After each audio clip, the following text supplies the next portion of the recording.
Good morning, everyone, and thank you for being here. I think the operative word that needs to be reclarified is brief.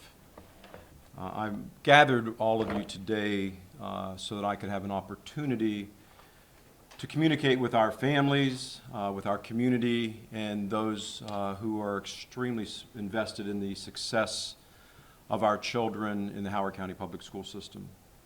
My name is Dr. Michael Martirano, the Superintendent of Schools for the Howard County Public School System. I've been the Superintendent of Schools for 7 years and a superintendent total for 19 years. Prior to that, I served as a principal at the high school level and the elementary level, an assistant principal and teacher at the middle school level. No one knows schools more than I do in terms of the intensity of what is expected from us to our children and to our parents on the first day of school and throughout. To the media, first I want to say thank you for your patience as we started this process of our transportation challenges on August 28th, the first day of school. And we're trying to get our arms around the challenges, and so as putting out statements to keep the media informed, I appreciate your patience as we have been pushing that information out in a digital format as opposed to face-to-face. I want to also start by directing my comments to our parents, to our students, and to our community members. I apologize from the bottom of my heart for the inconvenience and the challenges and the diminishment of excitement on the first day of school for our families and for our 57,000 young people who depend upon us every day to provide a quality and energizing educational experience for our children. As a grandfather and as a father, I've raised 3 children in Howard County, and I have 6 of my own grandchildren, 2 of which are starting, one is starting first grade and one is starting kindergarten. And I lead with a reality-based leadership style, which using my own grandchildren as the example to say what that first day should be like, it pains me greatly. Quite frankly, I am devastated. We will do better, and we need to do better because the children in our county are counting on us to do better. So as I continue, I want to provide factual information, and for our community also we will provide copies of my words today so that you have a full comprehension of the issues that are facing the Howard County Public School System and how we will remedy these, and a full forensic audit regarding the process will also be conducted on an ongoing basis to ensure that this never happens again. So I'm trying to provide a very clear road forward, as you would expect a teacher to do, in laying out what and where we are currently. Now, it goes without question that the challenges that our school systems are facing across America, the state of Maryland, and right here in Howard County regarding the issue of transportation and our bus driver shortage is absolutely ubiquitous. It's pervasive in all that we do to ensure that we get our children in place on time so that they can engage in the quality instruction that is occurring in our school every day. On Monday, after many months of planning, we began the process of moving our buses throughout our county to ensure that we would be able to pick our children up on time and transport them safely to our schools. We have spent now the last 2.5 days working as expected nonstop to overcome this transportation crisis that has occurred in the Howard County Public School System. As I've stated, and I continue to build out my comments, We are reviewing each individual route to troubleshoot and provide service that is consistent with what our families are expecting. Today is day 3 of the school year, and the reports that I've received this morning have demonstrated that we are seeing gradual and progressive improvement. I also want to shape and frame the outcomes of the implications for instruction in our classrooms. And another data point that I have been monitoring is our attendance data, making certain that our young people are in school. And even with the challenges and the bus routes not being covered, on the first day of school, our attendance rate for our students was 95%. On Tuesday, the attendance rate was 96%.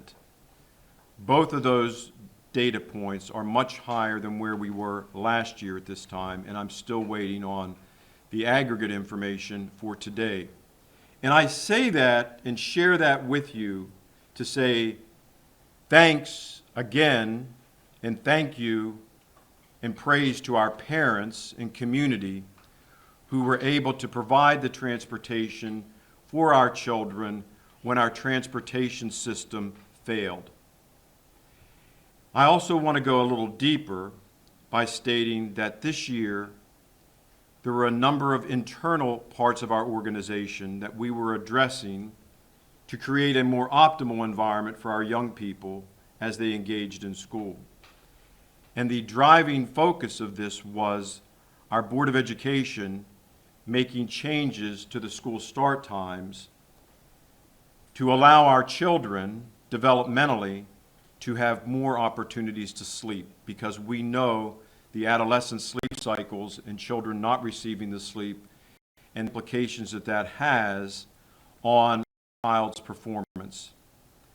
With that as the main thrust of moving forward, year-long discussions about that decision was made in February of 2023.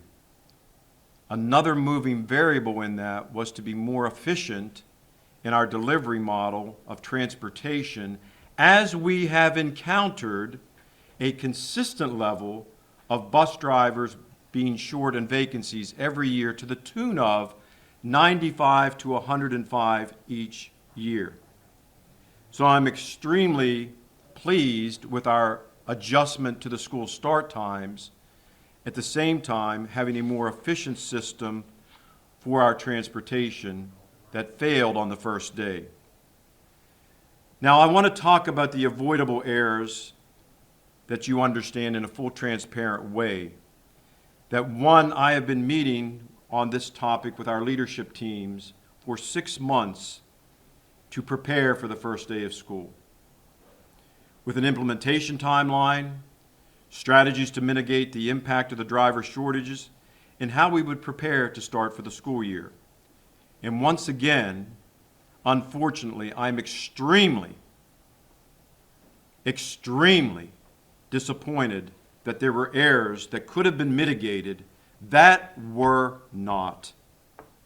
These include many errors in data and routes provided to contractors, causing drivers to become lost during their student pickup and drop-off. You have to understand with focus and precision where our children live, and with precision and synchronicity, stop at each place of residence of our children and pick them up in a very organized, synchronous approach as they move to the schoolhouse. Contractor technology issues with technology provided to some drivers for routing assistance was another challenge. Bus route information provided to some drivers was inconsistent with what was provided to families in schools. Many families were not provided with accurate bus numbers that matched the numbers on the side of the buses, which caused great consternation and confusion for our students and families and left me greatly chagrined. Adequate stress testing was not conducted in order to test the routes, so failures could be identified and corrected.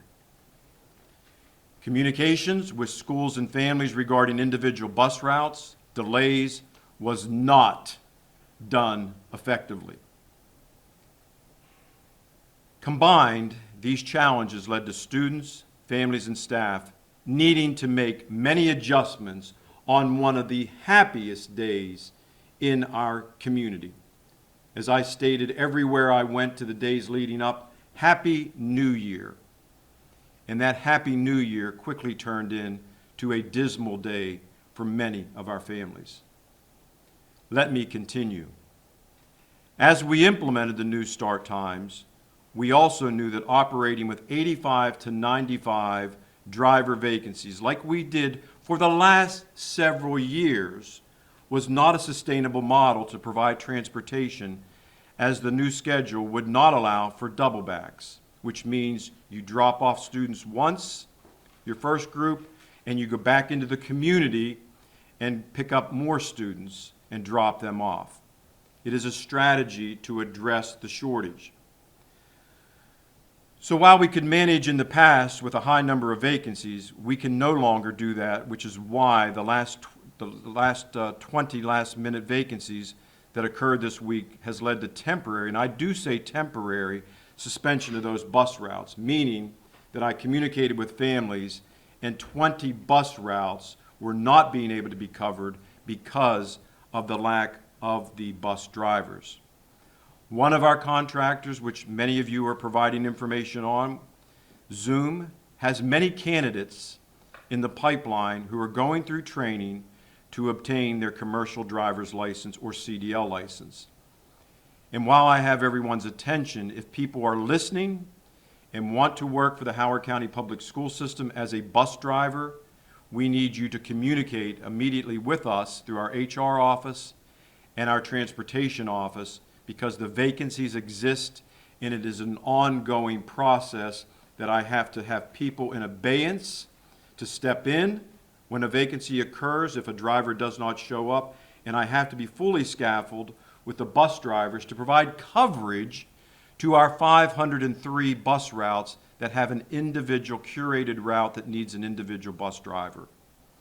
So we're going through the training to make sure that all of our drivers are certified, which is the commercial driver's license, which is a CDL license, and it is a process.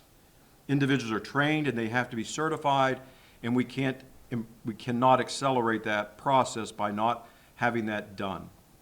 Additionally, as we're looking for specific responses to address and mitigate as we move forward, to recruit and retain drivers, our Zoom contractor has just informed me yesterday that they are providing an additional $500 a week bonus for drivers who go a month without an absence, as well as an $8,000 incentive once a trainee completes the CDL license and certification. And to our community, this is a highly competitive process. Every county in the state of Maryland is addressing the bus driver shortage, and that brings us to futuristic concerns where we have to have a broader conversation about how we provide bus drivers for our buses and our transportation. Now let me continue. I want to continue to assure our community that we are addressing these challenges head on. On Monday, my senior leadership team and I worked nonstop and will continue as expected to make route adjustments and work nonstop and identify our many failure points in order to implement any possible solutions that we implemented on Tuesday. And due to, once again, last-minute drivers not showing up, it is a very precarious operation dependent upon people showing up once they are hired, being on time, and being present. But when I get a last-minute no-show, it creates a precarious situation and a domino effect that creates routes not being filled and children not being serviced with transportation. So as a result, as I mentioned earlier, I had to suspend 20 routes that we are suspending temporarily as I build a scaffolding system to get more individuals in to cover those routes. And unfortunately, I am greatly disappointed to communicate to our public that those 20 routes that have had to be suspended includes 2,400 young people that I'm focused on getting them safely to school.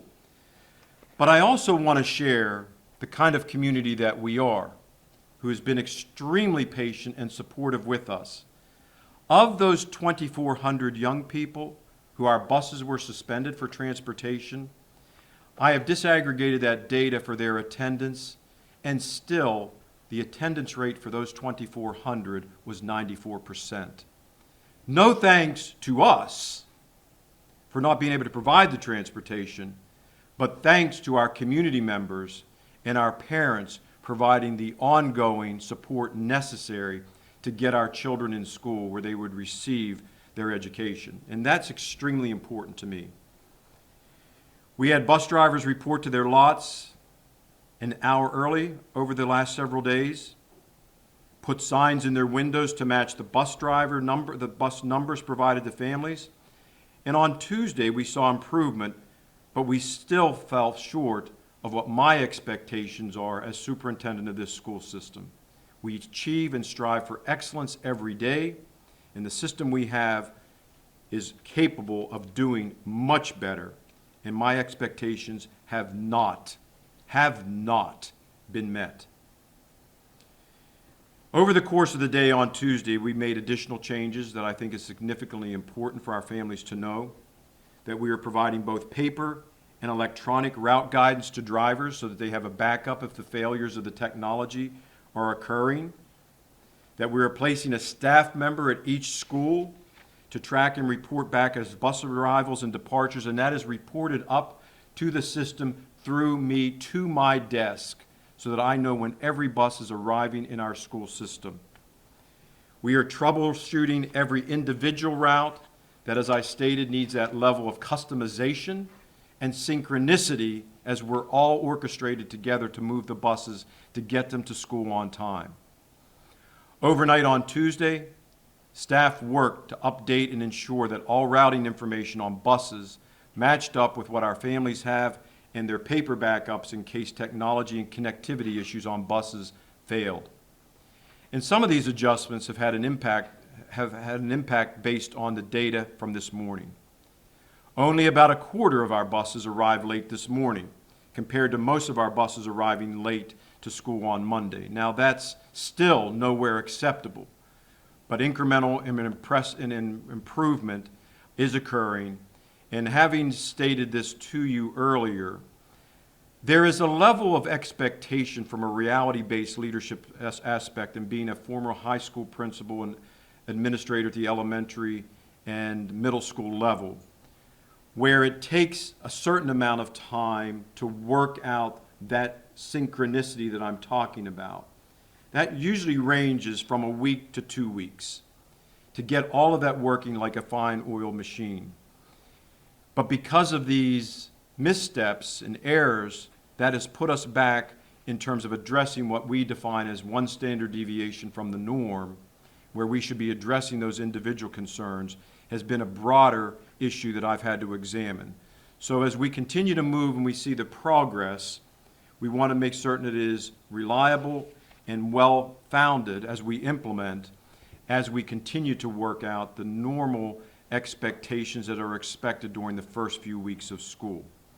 And again, I give confidence to the community by stating that I am monitoring this data daily, hourly, as we move through the day, as we have our drop-off, our mid-day runs, and then we prepare for the dismissal. It is incumbent upon us to acknowledge that our parents are counting on us to have their child enter the bus, delivered to school, and delivered home safely, and we do that every day. Now, I want to continue with more actions that I'm taking. I have scaffolded additional supports around transportation and operations by bringing all of my division chiefs around the table and making it a number one priority for each of them to provide support to our operations as we respond and adjust for what needs to be done for an enhanced level of delivery. We have cross-divisional teams working between transportation providers and school administrators to assess the arrival and departure each day and help provide real information from the field.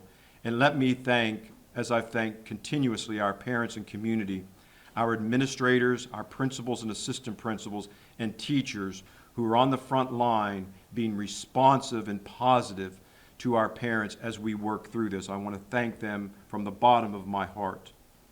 We are monitoring all routes that serve special education, that needs to be customized for each one of our students who has the concerns as identified in our special education program, dual enrollment, career academy students, and troubleshooting in real time to deploy those resources. Our area transportation managers will be required to meet twice daily in person while they are doing the routing work with our community superintendents, who is a communication tool from me to our school supports to review concerns and address the issues that come up during the morning and afternoon bus runs. Parents have been sending me emails to the schools, to others, and a response is being crafted to ensure that the responsiveness occurs. It is what we must do, is communicate with our community to give the assurance of what we are doing to take care of our children. A staff member from Communications Office will be assigned daily to Transportation Office to support more efficient and effective communications to schools, families, and other system offices. New drivers are being trained with the goal to restore the 20 routes that were suspended this week by Zoom. And I will also be meeting with the leadership, the CEO, and the Chief Operating Officer from Zoom in person next week to ensure that all points of failure on their end have been addressed. All vehicles are being evaluated before each shift to ensure they have the necessary equipment and staffing to ensure routing information is correct. And that includes safety equipment for our children who are most vulnerable. We are working to provide students who have missed class time this week with alternative learning assignments, monitoring the attendance data as a measure of our attendance for our schools, so that the students who are missing instruction will have opportunities to remain up to date with the curriculum and not falling behind. I need our children in school every day, and I cannot contribute to the fact of them not being in school by a failed transportation offering. I will be conducting a thorough audit, as I mentioned earlier, of our entire student transportation office and making adjustments where necessary. And I have brought back my former director of transportation, who has agreed to come back and work side by side with me as we troubleshoot and address the concerns. We are continuing to communicate regularly with families and staff as we make adjustments to our bus routes to support operational needs. And I know that our community does not always agree with the decisions that I make, but one thing for certain is we all know that we will communicate with each other in a very effective format, and we pride ourselves on our communication with our parents and our community, and we are fully transparent. Now, finally, I want to address a few more points before I open it up for questions. There is very little slack in the schedule as we've compressed all of our school openings between 8 a.m. and 9:15. Technically, it is a 3-tiered system, where a third of my schools begin at 8 a.m., proceed to the next tier in the middle, and then our third tier, where we've divided our buses because of the capacity. Our bus drivers go from one school, double back into the community for the next tier, and then provide the next level of, again, I keep using the word synchronicity, so that they can get to their third tier on time to get all of our children in school at our 78 schools. And all the runway has to be clear of obstacles. We have to look at our traffic routes. Weather can create concerns for us on any given day, and we're doing everything that we can to take out that slack to provide an optimal delivery schedule for them. And again, I want to alert our parents that we are reviewing the data from each bus shift to determine if I can make and will make additional adjustments of some minor time adjustments to help alleviate the issue associated with a very tight run schedule. Now, in conclusion, I want to end with this.